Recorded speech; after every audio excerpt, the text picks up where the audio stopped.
Alright guys, welcome back to the shop. Once again at Rabbler HQ. Thought I'd give a quick little update. Not going to be a real long video, but wanted to show you what I've been working on since my intro video the other day. This project is subframe connectors.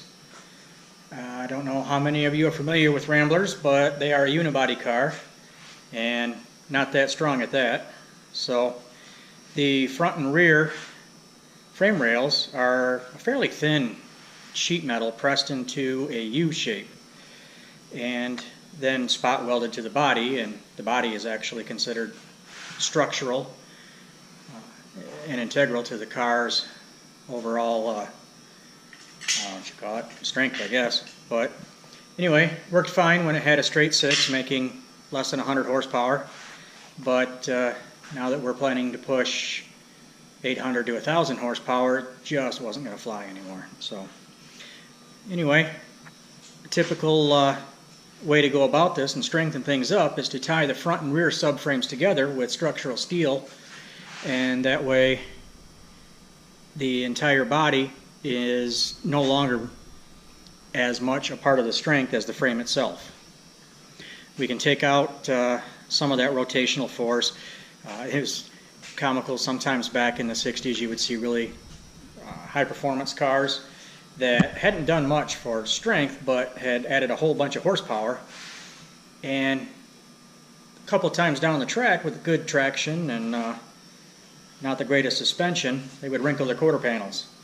I'm sure some of you watched some of the old drag racing and even new drag racing. You'll see cars launch and one tire lifts and the other one stays closer to the ground, or maybe they both get up. Hey, good time for the air compressor. I'll be back with you in a minute. Alright, as I was saying before we were so rudely interrupted, subframe connectors tie the front and the back half of the car together. Keeps the car from twisting. Like I said, you probably see videos of cars racing. You've probably seen them at the track. One tire higher than the other.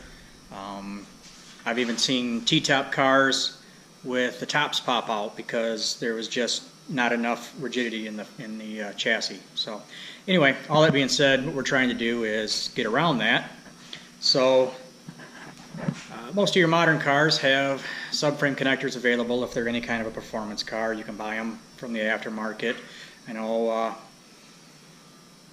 Mustangs, Camaros, pretty much any of those types of cars that are really common to build into performance cars, you can buy them. But when you've got a 54-year-old family car, there's really not much out there for aftermarket performance, so we have to make our own.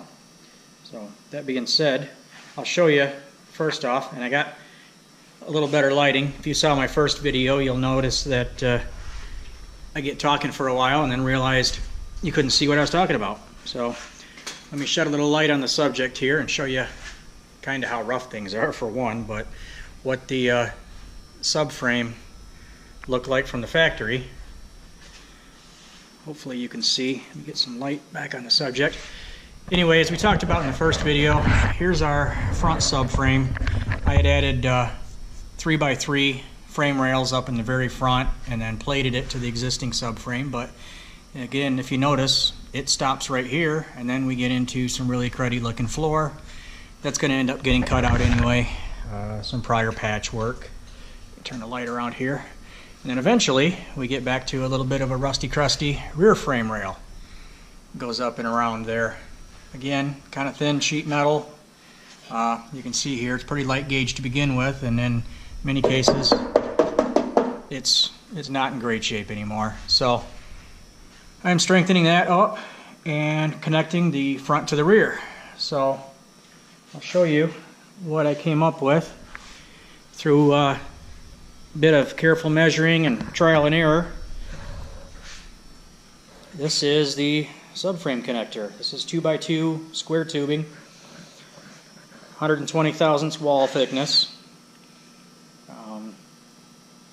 Basically, as you can see, it's got two angles on it. They're very slight, but when you look at the frame itself, the front subframe here, turn the light back around again, is quite a bit lower.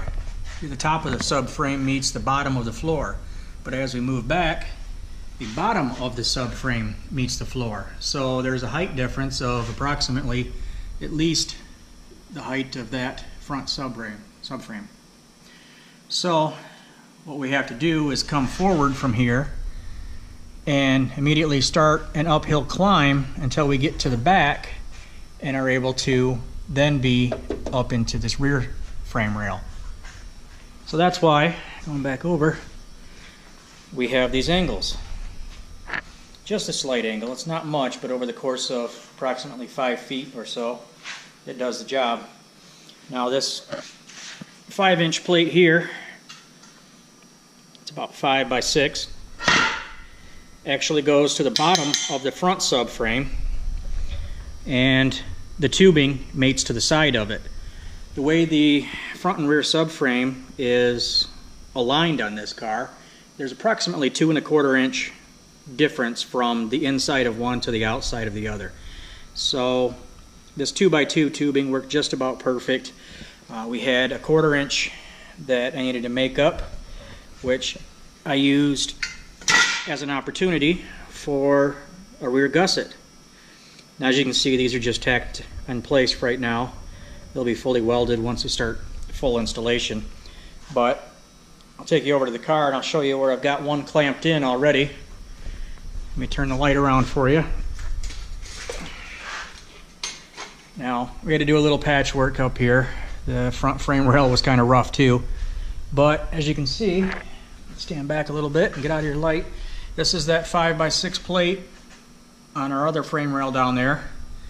And then that angle change, which takes us uphill through the floor. We have to channel the floor out to make this work.